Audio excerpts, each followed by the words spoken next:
Good afternoon, ladies and gentlemen. Shalom, I'm David Mencer, Israeli government spokesman. It's Wednesday, the 3rd of July, day 271 of the October 7th war. A short update from me and then over to your questions. First, on our hostages, 120 of them, among them children, women and the elderly, almost 9 months now. Yesterday, I reminded you about Yarden Bibas, age 34, who together with his wife Shiri and their children Ariel and Kfir are a family being held hostage. Today, I want to remind you that Hirsch Goldberg Polin, aged only 23, is also a hostage. You can see a picture behind me of before and being held hostage inside Gaza. His arm was blown off by Hamas on October 7th. As they threw grenades into a rocket shelter he was taking cover from after being forced to flee the Nova Music Festival. Look at him, please. Say his name. Hirsch Goldberg Polin, 271 days. Israel will not rest until all 120 are brought home. Hamas are eliminated together with their terrorist threat to Israel, and we will return our residents securely to their homes in the south and the north.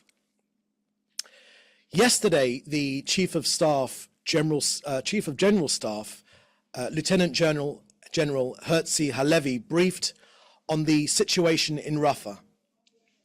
Look, slowly, deliberately, methodically, and with precise intelligence, we are taking apart the Jew-hating jihadis of Hamas inside Rafah. Over 900 terrorists eliminated, commanders, at least one battalion commander, many company commanders, many operatives, terrorist infrastructure destroyed, underground infrastructure destroyed. It takes time, but we will not leave Rafah's terrorist infrastructure intact.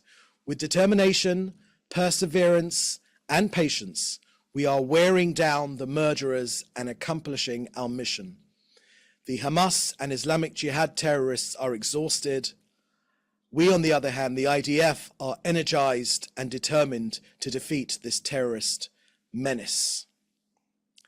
Now an update from COGAT in their work coordinating aid into Gaza over the last 24 hours. 269 trucks with humanitarian goods went into Gaza, 219 via Kerem Shalom, 50 via the Erez West crossing, and 15 coordinations for humanitarian missions were requested and 15 were granted. One was cancelled by the organizer. 6 tankers of cooking gas went in, 1,000 blood units, medical supplies went in, transferred to Gaza from Jordan.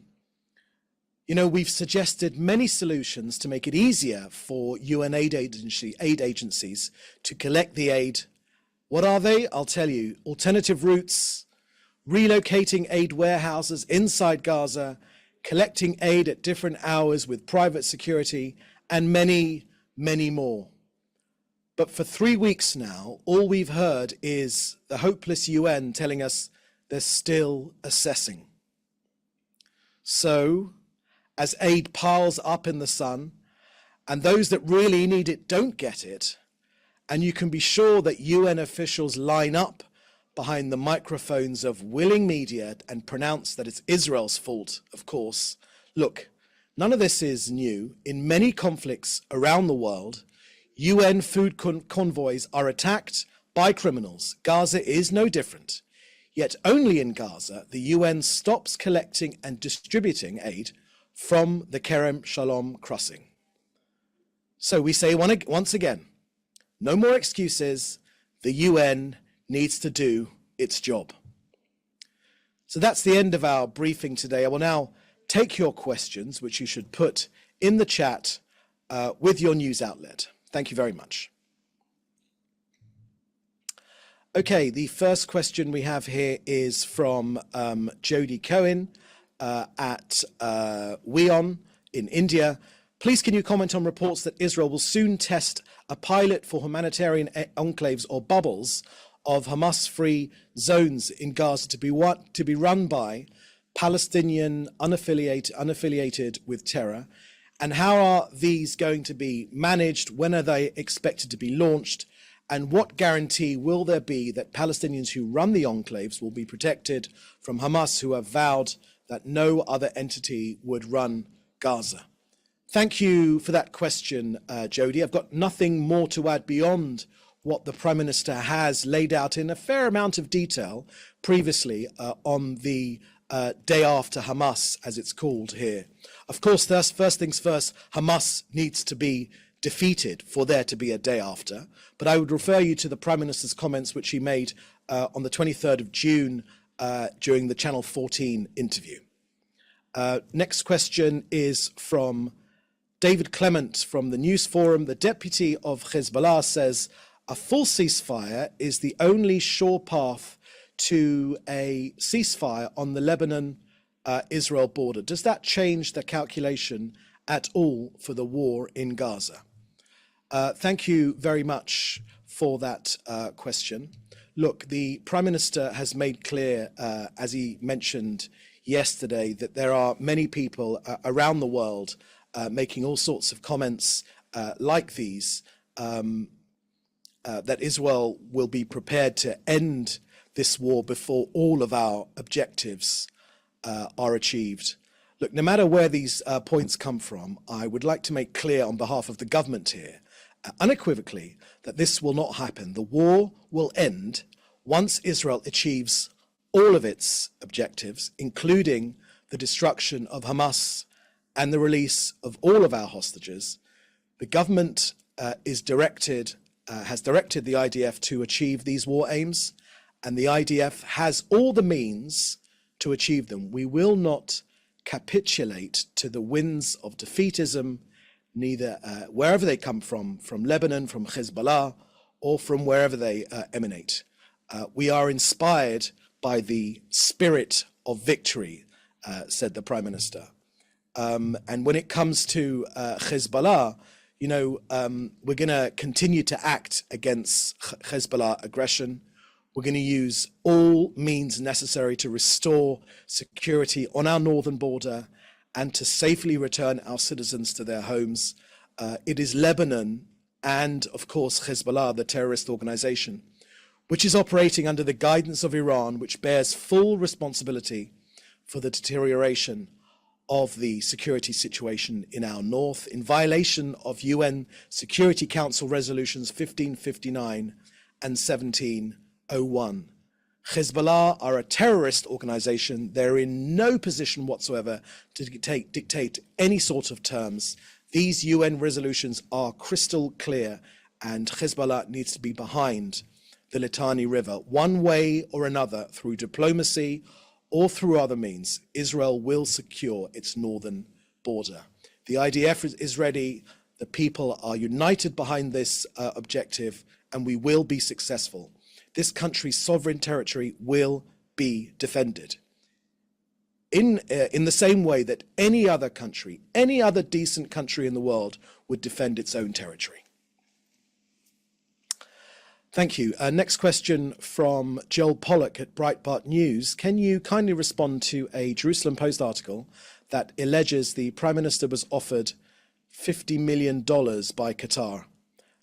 Thank you for that question, Joel. That's the first I've seen of that piece, and I really have nothing more to add. It doesn't seem to hold much water to me whatsoever, so I've got nothing more to add to that whatsoever. Next question is from, if we could keep scrolling down, and keep going. Question from Naomi Ball at the BBC. You mentioned the Chief of Staff talking about Hamas losses in Rafah.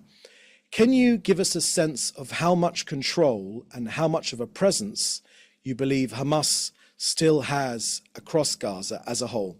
And that's from Naomi Sherbel Ball at the BBC. Thank you for that question, Naomi.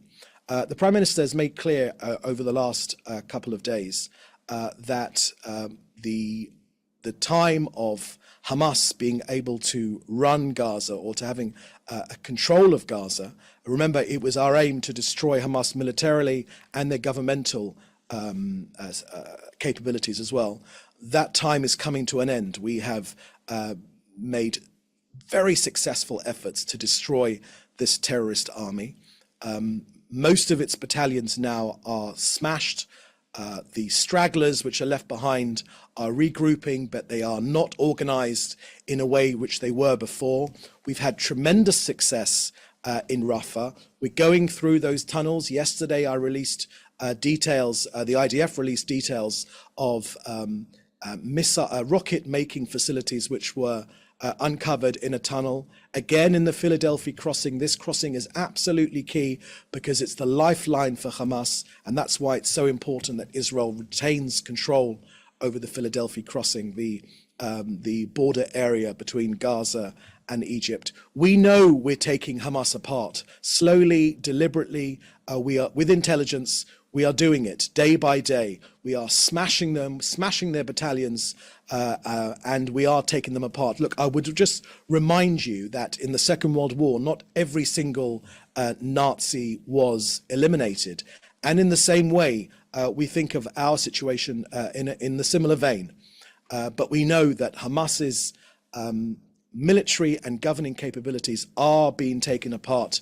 We are coming close to this phase of the conflict, this intensive military phase of the conflict. I think overall the Prime Minister has made clear, and the government and the people support this wholeheartedly, that the overall control of Gaza will still remain in the IDF's hands, because the IDF, as things stand right now, are the only organization that can combat the terrorist threat from Hamas and from other terrorist organizations. But we are moving on to the next stage, a less intensive phase of this battle, because of the success which the brave forces of the IDF have had in destroying this terrorist menace. We say this again, that any other country faced with this sort of aggression, this terrorist onslaught, would have acted, we think, in a much more aggressive manner.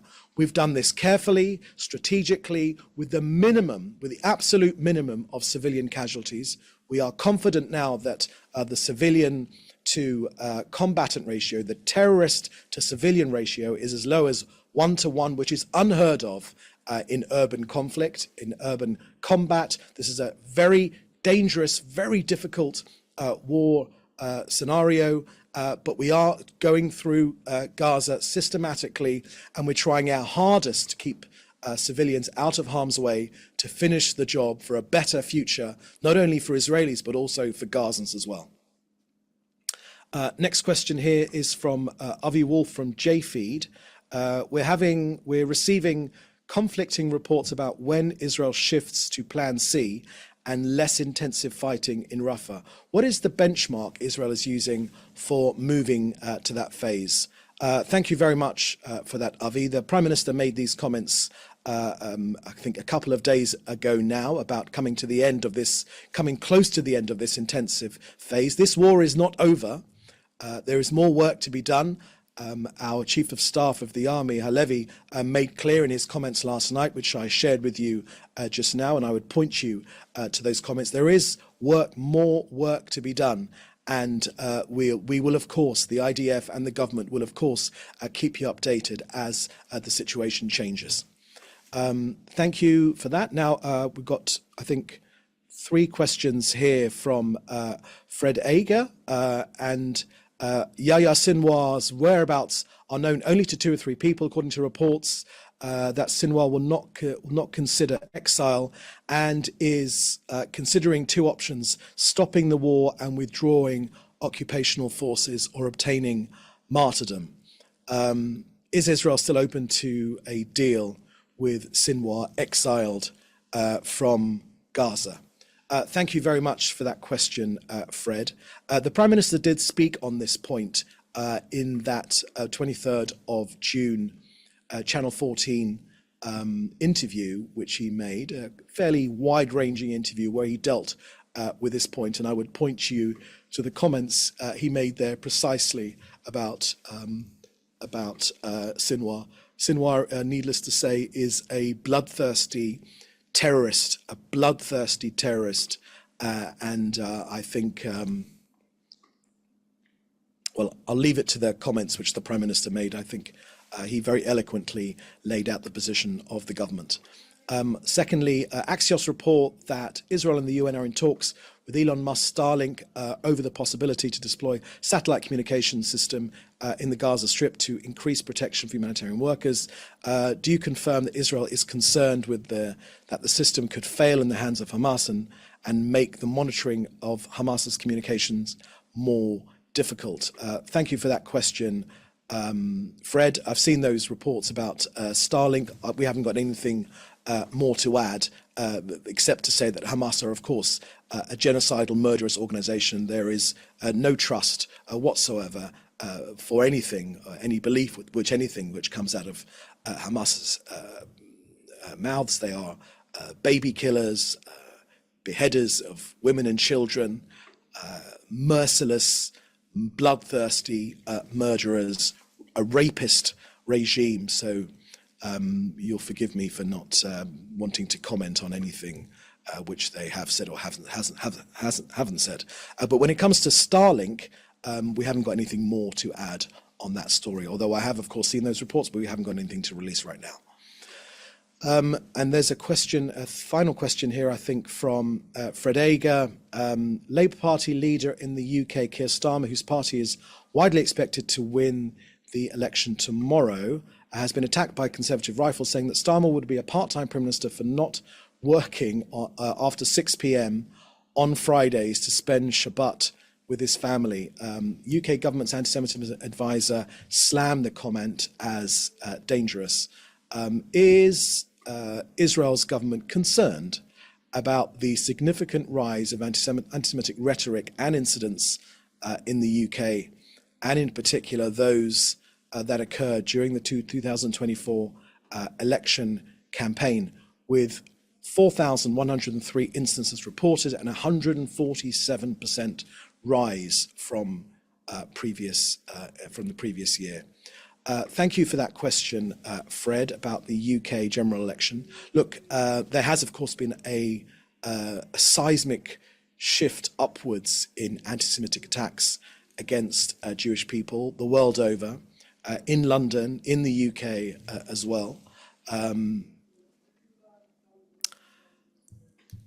Look, it's long been true that you can, a barometer of how stable a society is how is the number of attacks on Jews. There's a direct correlation between attacks on Jews and their stability and the openness of a society. So any society should be hugely concerned about attacks on Jewish people, and as there have been during this general election in the UK. We're in close conversations with the government of the UK. It's an important partner, maybe it's no secret to say that it's our best friend in Europe, and that remains the case. And we trust that that will remain the case, whatever the results of the general election tomorrow. Let's see if there are any other questions. There's another question here from Hannah Julian from the Jewish Press. There are conflicting reports about how many and which weapons are being slow walked by the White House. Can you provide any details on what exactly is being withheld at this point? Thank you very much for that question, Hannah. The Prime Minister has made clear with his comments last week, he was crystal clear on this subject. I don't think it serves anyone to go into any more details than he has already given. The relationship with the United States is absolutely key to this country. It's an important relationship from both sides, and we will always work together, as we are working together, to destroy this terrorist menace on the 7 fronts which we're facing, which are all being orchestrated by Iran. The US knows precisely what the threats to this country are. They are very, very real. This is a threat for this country's survival, I think the US administration, US administration definitely gets that. I think the majority of people in the US get that as well. And that is why the relationship is very, very important, but we haven't got anything more to add about these specifics. But that said, our enemies should be in no doubt whatsoever that we have the means and the wherewithal and the ability to defend ourselves. And that is precisely what we will do, one way or another, diplomatically or militarily, one way or another. This country will battle the scourge of terrorism, Iranian-backed terrorism, and we will be successful. Okay, I think that's the last question. So with that, I want to thank you for joining us today. We'll have another briefing tomorrow at the same time. So in the meantime, please do stay safe and thank you for joining us. Bye-bye now.